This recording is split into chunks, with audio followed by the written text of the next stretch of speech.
out there right now. I figure I'd just pop up in here, talk about some experiences. Yeah, for those of you who may pop in here in a few minutes or later, man, I have not been. I don't know what happened. I came back from Foresight the other night, and I have not been well. I don't know what is going on. It might be this weather change. You know, we got this weather event that's barreling down towards, I think, Bermuda. And for some reason, I think the shift in the barometric pressures have messed around and messed with my allergies and my joints and all that other stuff. Anyway, I went up in here the other day, where I was riding my motorcycle, and I just happened to look down, and I was at my tire pressure for my rear tire was at like 56 psi, and I may be a rookie, but and I never claimed to be nobody's expert, but I know 56 is way too high. You know what I'm saying? And so I decided, let me look at this, whatever. And I gotta tell you, man, it was not a pleasurable thing, because my tire pressure, is supposed to be at 48 psi.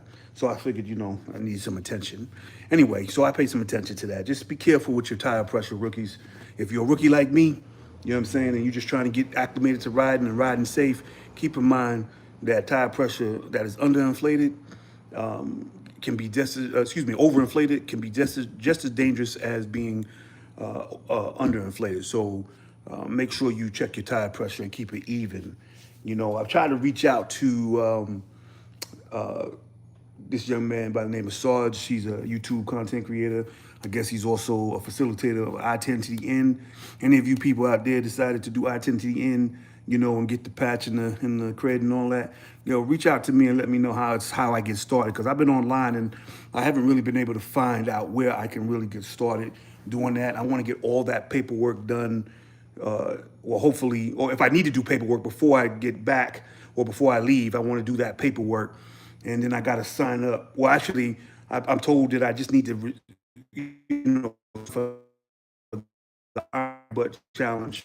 Now, I'm not going to nobody. I don't know if I'm built for the Iron Butt Challenge because, I'm in my 50s. I'm a disabled veteran, and, I'm an old public safety, officer, man. I'm going to tell you, man, I got some aches and pains, but I done rode, you know what I'm saying? Hey, I see my mom up in there. What's up, Ma? You know what I'm saying? X-Men, I see you. You know what I'm saying? And, I done rode quite a bit of ways. I mean, even on the Lowrider ST. The Lowrider ST was a very small bike for me. I'm a big guy. I weigh about 240. I stand about 5'10", 5'10 and a half. So, but I had it outfitted really well, man. I had a saddleman seat with the backrest. Of course, it came with the bags. I threw a tour pack on there. So I had my Onyx, Harley Davidson Onyx bag. So I was able to sit back comfortable. There's absolutely no doubt that on this India Pursuit, I'm going to be wonderfully okay to go hit the water. What's going on, Joker? I see you up in there. How you doing?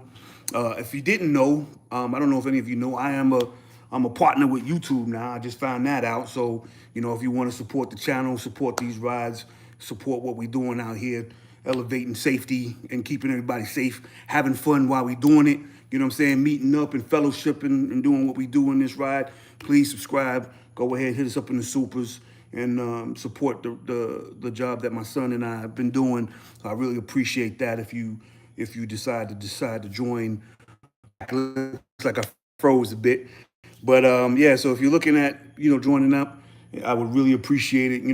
What we're doing, because what I'm really trying to do is just build an awareness to those who did not know. I mean, a lot of us are starting out late in life. I got a couple of buddies that I've met through this venue that are in their 50s, and they're like, yo, I appreciate that, and I appreciate you, because we're sharing information, you know what I'm saying? It ain't even me just coming out here like I'm some knowledgeable guy. I'm actually researching this stuff and looking it up and making sure I'm doing it right.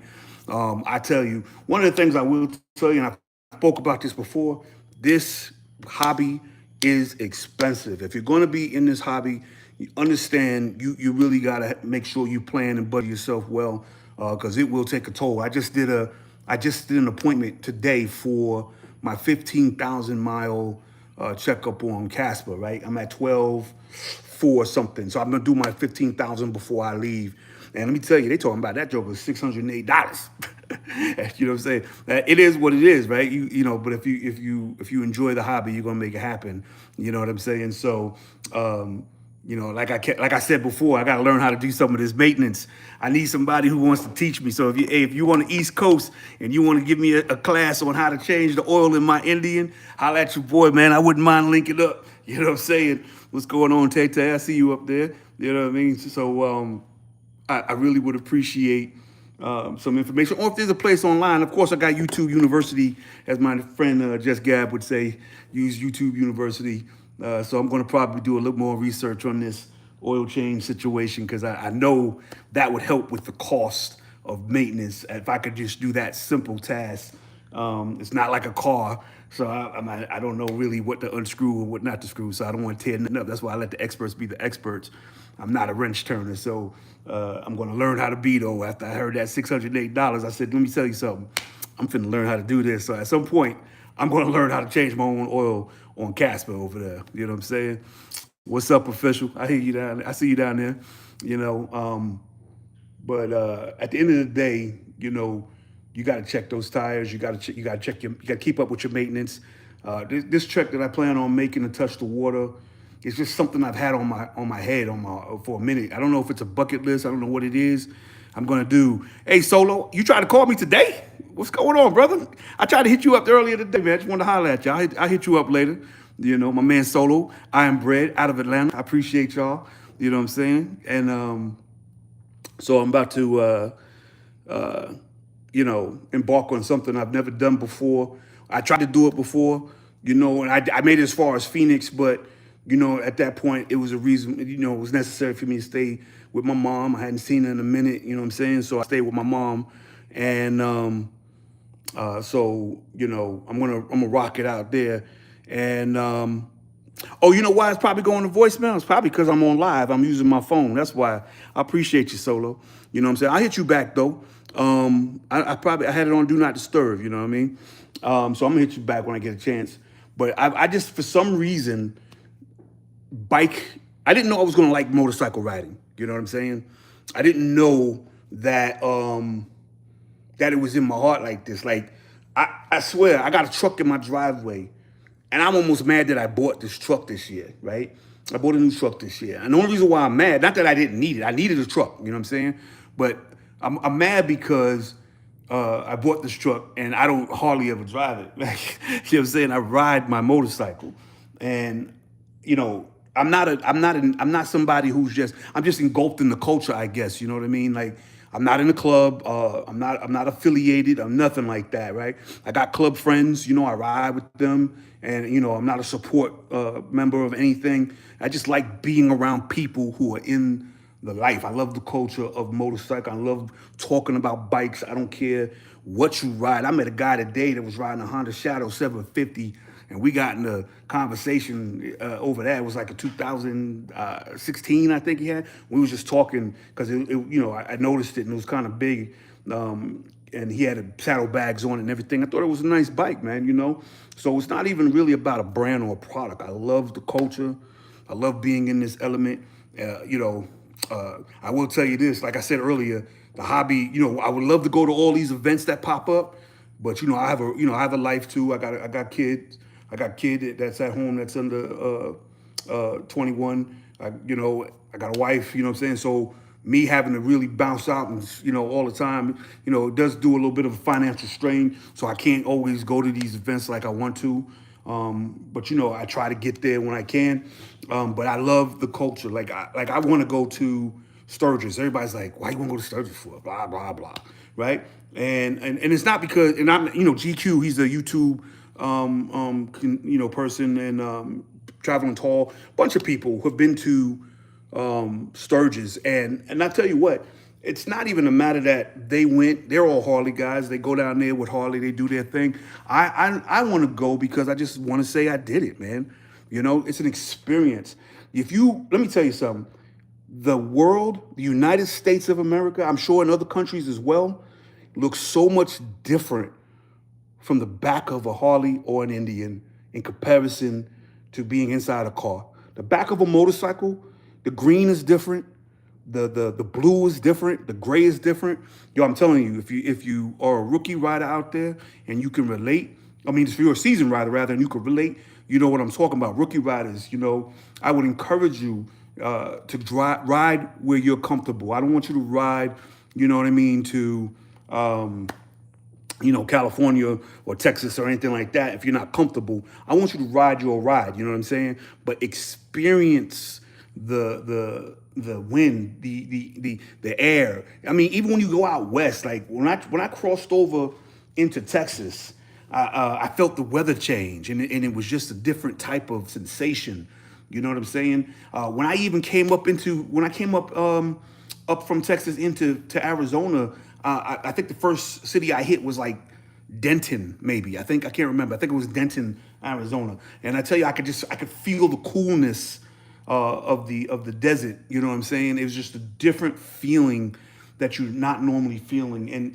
And once you get into that, I mean, for me, it takes me about 20 or 30 minutes to relax when I'm riding, right? When I first start out, it takes me about 30 minutes. Once I get that 20 or 30 minutes in and I'm cool, I feel like I feel in tune with the planet. You know what I'm saying? I get in my lane. You know, I hear a lot of guys talk about left lane is for crime and the right lane is for cruising or whatever. Well, I'm the cruising guy, so I'm gonna be in the right lane. I'm gonna get out your way, and I just enjoy the air. You know what I'm saying? So for me, it's about really just experiencing something new as a new rider. You know, I'm a new rider. I don't you know claim to be an expert. Anything I put on this format is really something I researched, I looked up, and talked to people about and experienced. And that's how I want to move. You know what I'm saying?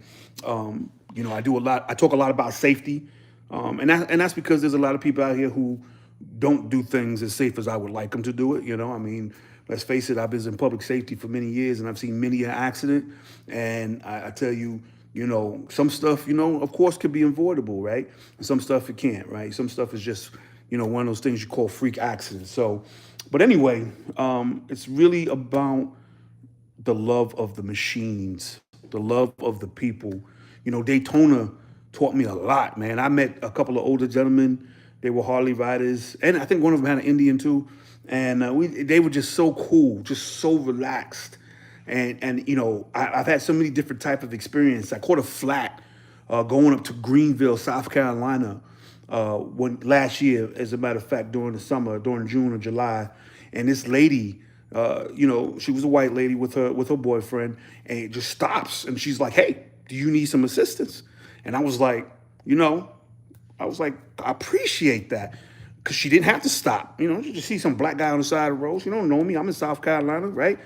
And but I told her, I said, my crew, they on the way back. I was in the rear. I had to tail, so my crew didn't realize I had fell to the rear, and they swung back around for me, so I was good. But the fact that she stopped taught me so much. Being a new rider, that it's something that we do. We have to do. I pulled over just 2 days ago, put on my jacket. When I was on my way to Forsyth, the sun started going down. So I put on a jacket to cover up because it was a little chilly. It was starting to get a little, not chilly, but cool. And I knew I was going to be riding in the dark for a little bit. And another biker on the street glide rolled up off the exit, and he gave me the thumbs up. And I gave him the thumbs up. Didn't know me for Adams, but he was checking on me, and I appreciate that. So this is the kind of culture that I want to be a part of, right? This is the kind of motorcycling that I love to be a part of, man. I love the interactions. I love the talk bikes. I love the bantering. I got a friend, AJ, that I've met throughout last year, but he gets on me hard. He's a Harley guy. He's a hardcore Harley guy. Got some videos of him. He will get on me hard about my bike, talking about it's a spaceship, it's a plastic thing, and he wants to get on, get on Indian and Honda. He just doesn't. He's not a fan, but he's funny about it, and it's good bantering though. So I'm all right with that. You know what I mean? It's good because we still ride, man. You ride and you ride. So, but anyway, I ain't gonna take up too much of your time. I really appreciate y'all checking in. You know what I'm saying? If you want to support the channel, I really appreciate it. If you want to support what my son and I are trying to do, and you know, as far as making awareness of riding and bringing people together and being safe, I really appreciate it. I think I'm gonna put that at 968 or 970, you know, on this platform. If you haven't subscribed and you're actually watching and you coming in, tuning in, I really would appreciate it. It costs you nothing to hit that thumbs up and that like button and that subscribe button. So I appreciate you for watching and doing what y'all do. I appreciate it, man. What's going on, Donald? I was in here yakking away, man. I appreciate you. You know what I'm saying? So anybody wants to support, hit me up, man. Become a super supporter. I appreciate you. Listen, you know what it is. If you got a motorcycle in your garage, collect the dust, pull it out, dust it off, gas it up, and go enjoy your ride.